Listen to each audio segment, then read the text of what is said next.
ಖಾಸಗಿ ಬಸ್ಗಳ ಸುರಕ್ಷತಾ ಕ್ರಮದ ಬಗ್ಗೆ ನಾನಾ ಪ್ರಶ್ನೆಗಳು ಮೂಡ್ತಾ ಇದೆ. ಮೊನ್ನೆ ರಾಯಚೂರಿನಲ್ಲಾದಂತಹ ಬಸ್ ಅಗ್ನಿ ಅವಘಡ ಇರ್ಬೋದು, ಇತ್ತೀಚೆಗಷ್ಟೇ ಆಂಧ್ರದ ಕರ್ನೂಲ್ನಲ್ಲಾದಂತಹ ಅಗ್ನಿ ದುರಂತ ಇರ್ಬೋದು, ಇದೆಲ್ಲವನ್ನು ನೋಡ್ತಾ ಇದ್ರೆ ಖಾಸಗಿ ಬಸ್ಗಳು ಪ್ರಯಾಣಕ್ಕೆ ಎಷ್ಟು ಸೇಫ್ ಅನ್ನೋ ಪ್ರಶ್ನೆ ಇತ್ತು.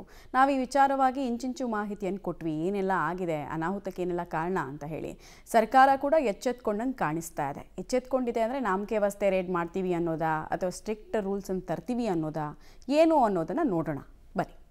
ಪ್ರಯಾಣಿಕರ ಸುರಕ್ಷತೆಯನ್ನ ಮರೆತ ಖಾಸಗಿ ಬಸ್ಗಳು.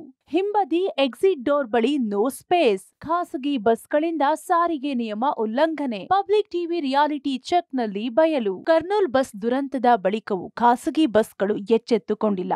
ಹಣದ ಆಸೆಗೆ ಖಾಸಗಿ ಬಸ್ ಟ್ರಾವೆಲ್ ಏಜೆನ್ಸಿಗಳು ಪ್ರಯಾಣಿಕರ ಸುರಕ್ಷತೆಯನ್ನೇ ಮರೆತಿವೆ.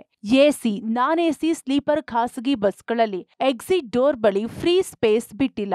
ಇದರಿಂದ ಹಿಂಬದಿಯ ಸೀಟ್ನಲ್ಲಿ ಪ್ರಯಾಣ ಮಾಡುವ ಪ್ರಯಾಣಿಕರ ಜೀವಕ್ಕೆ ಅಪಾಯ ಬರುವಂತೆ ಸೀಟ್ ಅಳವಡಿಸಿದ್ದಾರೆ. ಖಾಸಗಿ ಬಸ್ಗಳಿಂದ ಸಾರಿಗೆ ನಿಯಮ ಉಲ್ಲಂಘನೆ ಅಂತ ನಾವು ಹೇಳ್ತಾ ಇದ್ವಿ. ಹೆಂಗೆ ಅನ್ನೋದನ್ನು ನಾವು ಹೇಳ್ಬಿಡ್ತೀವಿ. ಆ ಡಿಸೈನ್ಗಳಿರಬಹುದು. ಫಸ್ಟ್ ಆಫ್ ಆಲ್ ಆ ಔಟರ್ ಪಾರ್ಟ್ ಡಿಸೈನ್ ಇರುತ್ತಲ್ವಾ, AC ವೋಲ್ವೋ ಬಸ್ಗಳಿಗೆ ಅದೇ ಫ್ಲಾಸಿಂದ ಕೂಡಿರುತ್ತೆ, ಅಂದರೆ ಅದೇ ನ್ಯೂನತೆಯಿಂದ ಕೂಡಿರುತ್ತೆ. ಆಮೇಲೆ ಎಮರ್ಜೆನ್ಸಿ ಎಕ್ಸಿಟ್ಗಳು ವರ್ಕ್ ಆಗ್ತಿದವ ಇಲ್ವಾ ಅನ್ನೋದನ್ನು ಕೂಡ ನೋಡೋ ಪ್ರಯತ್ನವನ್ನು ಕೆಲ ಖಾಸಗಿ ಬಸ್ಗಳಲ್ಲಿ ಮಾಡಿದ್ವಿ ನಾವು. ಕೆಲವು ವರ್ಕಿಂಗ್ ಕಂಡೀಷನಲ್ಲಿದ್ದರೆ, ಕೆಲವು ವರ್ಕಿಂಗ್ ಕಂಡೀಷನಲ್ಲಿ ಇರಲಿಲ್ಲ. ಜೀವದ ಜೊತೆಗೆ ಚೆಲ್ಲಾಟ ಆಡುವಂತಹ ಪ್ರಮೇಯ ಇದೆಯಾ ಹಾಗಾದರೆ ಅನ್ನೋದು ಒಂದು ಕುತೂಹಲಕ್ಕೆ ಕಾರಣ ಆಗ್ತಾ ಇತ್ತು. ಮತ್ತು ಸೀಟಿಂಗ್ ಕೆಪಾಸಿಟಿಗಳು ಅಷ್ಟೇ. ಒಂದು ಬಸ್ಸು ಎಷ್ಟು ಲೋಡನ್ನು ತಡ್ಕೊಳ್ಬಹುದು, ಆ ಸೀಟಿಂಗ್ ಕೆಪಾಸಿಟಿಗಳನ್ನು ಅಷ್ಟೇ ಅಳವಡಿಸಿದ್ದಾರಾ ಅನ್ನೋದು ಕೂಡ ಪ್ರಶ್ನೆ. ಮತ್ತು ಅಗ್ನಿಗೆ ಒಳಗಾಗುವಂತಹ, ನೋಡಿ ಅಲ್ಲಿ ಎಮರ್ಜೆನ್ಸಿ ಎಕ್ಸಿಟ್ಗಳು ಕೆಲವುದರಲ್ಲಿ ಓಪನ್ ಆದರೆ ಇನ್ನು ಕೆಲವುದ್ರಲ್ಲಿ ಆಗ್ತಿರಲಿಲ್ಲ ಅನ್ನೋದು ನಮ್ಮ ರಿಯಾಲಿಟಿ ಚೆಕ್ನಲ್ಲಿ ಗೊತ್ತಾಗಿದೆ.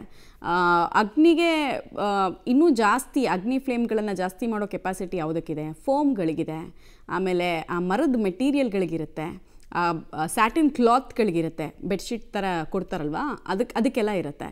ಅದ್ರ ಬದಲಾಗಿ ಪರ್ಯಾಯವಾಗಿ ಏನು ವ್ಯವಸ್ಥೆ ಮಾಡ್ಕೊಂಡಿದ್ದಾರೆ, ಮತ್ತು ಒಬ್ಬ ಮನುಷ್ಯ ಅಗ್ನಿ ದುರಂತದಿಂದ ಸೇವ್ ಆಗೋದಕ್ಕೆ ಆ ವಿಂಡೋಗಳನ್ನು ಹಂಗೆ ಡಿಸೈನ್ ಮಾಡಿದ್ದಾರಾ, ಎಲ್ಲವನ್ನು ಕೂಡ ಚೆಕ್ ಮಾಡೋ ಪ್ರಯತ್ನಗಳಾಯಿತು. ಯಾಕೆ ಇದನ್ನು ನೋಡಬೇಕಾಗಿ ಬಂತು ಅಂದರೆ, ಇದೆಲ್ಲವೂ ಕೂಡ RTO ಅಧಿಕಾರಿಗಳ ಕೆಲಸ. ಅವ್ರವ್ರ ಕೆಲಸ ಮರೆತು ಬಿಟ್ಟಿದ್ದಾರೆ.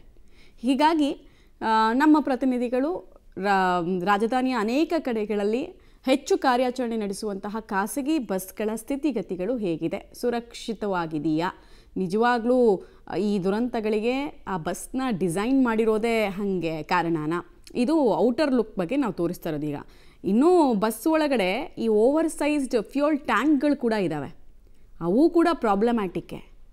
ಆಮೇಲೆ ವಿಪರೀತವಾಗಿ ಲಗೇಜ್ ತುಂಬಿಸ್ಕೊಂಡ್ಬಿಡೋದು, ಅದು ಗೂಡ್ಸ್ ಗಾಡಿಗಳು ಈ ಟ್ರೈನೆಲ್ಲ. ಎಲ್ಲ ಖಾಸಗಿ ಬಸ್ಗಳಲ್ಲೂ ಇದೇ ಪರಿಸ್ಥಿತಿ ಇದೆ. ಫ್ರೀ ಸ್ಪೇಸ್ ಬಿಡದೆ ಸೀಟ್ಗಳನ್ನು ಸೆಟ್ ಮಾಡಲಾಗಿದೆ. ಅದೇ ಸರ್ಕಾರಿ ಬಸ್ಗಳಲ್ಲಿ ಫ್ರೀ ಸ್ಪೇಸ್ ಬಿಡಲಾಗಿದೆ. ಹಿಂಬದಿ ಸೀಟ್ ಹಿಂದೆ ಜಾಗವನ್ನ ಬಿಡಲಾಗಿದೆ. ಮಧ್ಯದಲ್ಲಿ ಎಮರ್ಜೆನ್ಸಿ ಡೋರ್ಗೆ ಪ್ರತ್ಯೇಕ ವ್ಯವಸ್ಥೆ ಮಾಡಿದ್ದು, ಇಲ್ಲಿ ಸೀಟ್ ಅಳವಡಿಸಿಲ್ಲ. ಸಾರಿಗೆ ಇಲಾಖೆಗೆ AC ಸ್ಲೀಪರ್ ಬಸ್ನಲ್ಲಿ ಪ್ರಯಾಣಿಕರ ಸುರಕ್ಷತೆಗೆ ಆದ್ಯತೆ ನೀಡಲಾಗಿದೆ. ಸಾರಿಗೆ ಇಲಾಖೆಯ ಸರ್ಕಾರಿ ಬಸ್ನ ಮುಂಭಾಗದಲ್ಲಿದ್ದೇನೆ.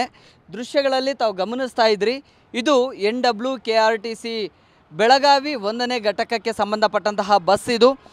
ಇದರಲ್ಲಿ ಪ್ರಯಾಣಿಕರ ಸುರಕ್ಷತೆಗೆ ಸಂಬಂಧಪಟ್ಟಂತೆ ಎಕ್ಸಿಟ್ ಡೋರನ್ನು ಮತ್ತು ಹಿಂಬದಿಯ ಸ್ಪೇಸನ್ನು ಕೂಡ ತುಂಬ ಚೆನ್ನಾಗಿ ಇಲ್ಲಿ ಅಳವಡಿಕೆಯನ್ನು ಮಾಡಲಾಗಿದೆ. ಈ ಮೂಲಕವಾಗಿ ಖಾಸಗಿ ಬಸ್ಗಳಿಗೆ ಹೋಲಿಕೆ ಮಾಡಿದರೆ ಈ ಬಸ್ಗಳಲ್ಲಿ ತುಂಬ ಸುರಕ್ಷತೆ ಇದೆ. ಈಗ ಹಾಗೆ ಹಿಂಬದಿಯ ಜಾಗವನ್ನು ತೋರಿಸ್ತಾ ಹೋಗ್ತೀನಿ. ಲಾಸ್ಟ್ ಸೀಟ್ ಏನಿದೆಯಲ್ಲ, ಅಲ್ಲಿ ಒಂದಿಷ್ಟು ಸ್ಪೇಸನ್ನು ಬಿಡಲಾಗಿದೆ. ಅದು ಪ್ರಯಾಣಿಕರಿಗೆ ಸಾಕಷ್ಟು ಅನುಕೂಲ ಕೂಡ ಆಗುತ್ತೆ.